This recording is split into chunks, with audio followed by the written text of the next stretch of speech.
இன்றைக்கி என்ன பண்ணேன் அப்படின்னா பாப்பாங்களுக்கு நேந்திரன் வாழைக்காய் பவுடர் தான் பண்ணேன். ரொம்ப நாள் நினச்சிட்டு இருந்தேன் நேந்திரன் வாழைக்காய் பவுடர் பண்ணோம் அப்படின்னு சொல்லிட்டு. எனக்கு சரியான வாழைக்காய் கிடைக்கல. இன்றைக்கி வாங்கிட்டு வந்தேன்னா நாளைக்கு பழுத்துரும் அந்த மாதிரி தான் இருந்துச்சு. இது கொஞ்சம் கெட்டியாக இருந்துச்சு. சரி நம்ம உடனே பண்ணிடலாம் அப்படின்னு சொல்லிட்டு ரெடி பண்ணிட்டேன்.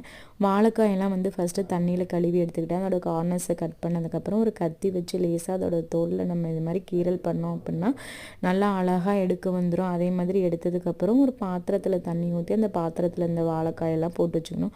அப்போ தான் சீக்கிரம் கருத்து போகாமல் இருக்கும் அப்படின்றதுக்காக. இதே மாதிரி எல்லா வாழைக்காயும் பண்ணதுக்கப்புறம் ஒரு ஸ்லைசர் வச்சு நம்ம ஸ்லைஸ் பண்ணி எடுத்துக்கணும். ரொம்ப தின்னாக ஸ்லைஸ் பண்ணால் சீக்கிரமாக காயும். நான் இந்த ஸ்லைசர் யூஸ் பண்ணுறேன். இது ரொம்ப தின்னாக ஸ்லைஸ் பண்ணும். உருளைக்கிழங்கு சிப்ஸ் போடுறதுக்காக இது வாங்கினேன். ரொம்ப சூப்பராக ஸ்லைஸ் பண்ணும். நல்லா மெலிசாக இருக்கும். ஆனால் கொஞ்சம் நம்ம கேர்ஃபுல்லாக இல்லைன்னா கை ரொம்ப அதிகமாக ஆழமாக வெட்டுற அளவுக்கு இருக்கும் இந்த ஸ்லைசரு. நல்லா மெலிசாக சீவி எடுத்தாச்சு. சீவினதுக்கப்புறம் ஒரு கட்டில் போட்டு அது மேலே ஒரு ஷால் போட்டு நல்லா எல்லா சீவின நேந்திரங்காயும் நல்லா காய போட்டுட்டேன். நல்லா நம்ம இடம் விட்டு விட்டு கேப் விட்டு விட்டு போட்டால் தான் சீக்கிரமாக காயும். நல்லா பரத்தி விட்டு காய போட்டாச்சு. நல்லா தாராளமாக இடம் இருக்கிற மாதிரி பார்த்துக்கணும். ஒரு 2 நாள்லேயே எனக்கு இது நல்லா காஞ்சி வந்துருச்சு. ரொம்ப மெலிசாக நான் சீவிருந்தேன். அதான் ஒரு காரணமாக இருக்கும்.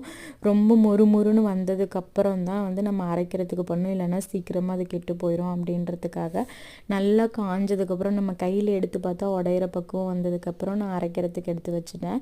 நான் மில்லிலலாம் கொடுத்து அரைக்கல. ஏன்னா ரொம்ப கம்மியான குவான்டிட்டி தான் இருக்குது. அதுவும் இது அரைச்சா இன்னும் கம்மியாயிரும்.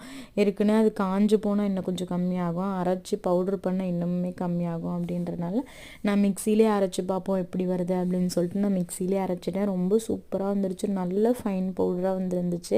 ஃபஸ்ட்டு கொஞ்சம் கொரகொரப்பாக இருக்க மாதிரி இருந்துச்சு. அதுக்கப்புறம் இன்னும் 2 டைம் நம்ம மிக்சியில் அரைச்சி எடுத்துக்கிட்டோம்னா நல்லா ஃபைன் பவுடராக நம்ம கடையில் கொடுத்து அரைக்கிற அளவுக்கே நல்லா ஃபைன் பவுடராக கிடச்சிச்சு. அதுக்கப்புறம் ஒரு சல்லடை வச்சு நல்லா சலிச்சு எடுத்துக்கிட்டேன்.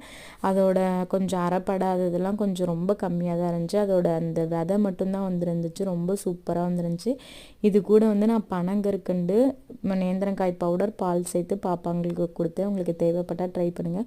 புது கத்தி யூஸ் பண்ணனால அந்த கருப்பு கரை ஒட்டிக்கிச்சு. அது போகவே இல்லை. வீடியோ பிடிச்சிருந்தா லைக் பண்ணுங்கள்.